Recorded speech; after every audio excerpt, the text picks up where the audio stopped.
If you've ever felt totally overwhelmed by the sheer volume of AI tools dropping every single week, you are in the exact right place.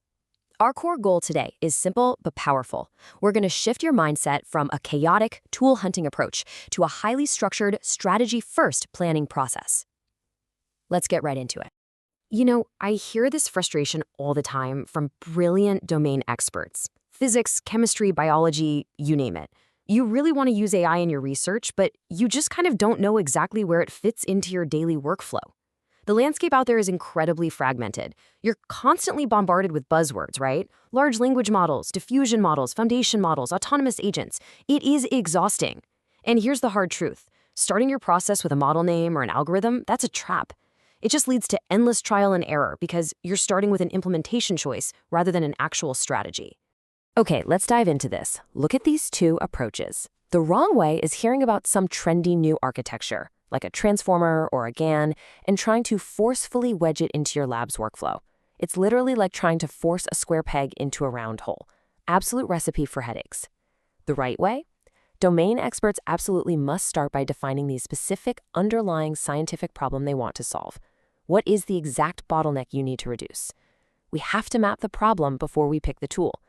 And to help us cross that bridge, we're going to use a brilliantly structured framework published by researchers known as the AI for Science Strategic Compass, or AFSC for short. Section 1. Introducing the AFSC Matrix. Let's see how this works. Think of the AFSC as a panoramic capability map. It's built on a matrix, and every matrix needs an x-axis, right? Here, the x-axis represents the problem side, specifically for universal research tensions. These are the recurring bottlenecks that limit scientific discovery, regardless of your specific field. First up, we have complexity. That's your structural intricacy, multi-scale entanglement, things that are just hard to model even when you have tons of data. Second, constraints. These are the real-world limits on your empirical trials, maybe due to high costs, safety risks, or just really slow experimental cycles. Third is scarcity. That happens when you have a shortfall of reliable evidence, like noisy labels or you're operating in a few-shot regime. And fourth, search explosion. This is the exponential, overwhelming growth of possible design spaces that makes exhaustive search basically impossible. Now, what's really interesting about this slide is the y-axis. This is the solution side. Here, AI isn't categorized by trendy model names at all, but by 6 core stable functions, flowing from bottom to top based on their prerequisites. It starts down at the bottom with represent, which is just encoding raw inputs into structured states. That's a prerequisite for reason and infer, which derives constraints or beliefs. From there, the capabilities branch out laterally into optimize and control to navigate parameters, simulate and emulate to mock up environments, and generate and create to produce new hypotheses. Finally, sitting right at the top is Autonomize and Orchestrate, coordinating all these different pieces into full workflows. And here's the whole shebang, the culmination of those two axes, the panoramic 6x4 AFSC strategy matrix. Now, please, do not try to read this cell by cell right now. You will absolutely get dizzy. Just take a step back and observe its overall shape. It's a landscape of strategic options. You've got your 4 scientific tensions across the top and your 6 AI functions down the side. Inside each intersecting cell is a specific mitigation strategy, complete with atomic signatures and method families. It essentially takes a massive, fragmented field and turns it into one stable, navigable map. Moving right along to Section 2, one bottleneck, many angles. So how do we actually read that massive matrix without getting completely exhausted? Well, we use a crosshair technique. Let's log on to a specific problem for a vertical scan. We'll target the bottleneck called search explosion. Imagine you're trying to find a new molecular compound, or maybe the perfect alloy. The combinations just grow exponentially. The design space is simply too massive to test every single option, whether physically or computationally. Exhaustive search is entirely out of the question. So how does AI help us here? Let's walk straight down that search explosion column. Look at how brilliantly different AI functions attack this exact same problem, but from entirely different angles. If we use the represent function, we can compress the space, encoding symmetries to just eliminate redundant search altogether. If we use reason and infer, we can prune the space, tossing out impossible branches based on deductive constraints. Optimize and control offers guided search to navigate the space way more efficiently. Simulate and emulate can accelerate our evaluations of the candidates. Generate and create can intelligently seed high-diversity candidates right from the starting line. And finally, Autonomize can set up a full auto-screen pipeline. See, it's not about finding the one right tool. It's about choosing which strategic angle best fits your lab's resources and data. Section 3. One function, many roles. Let's see how this builds. Okay, we just saw how multiple AI functions can essentially swarm a single bottleneck.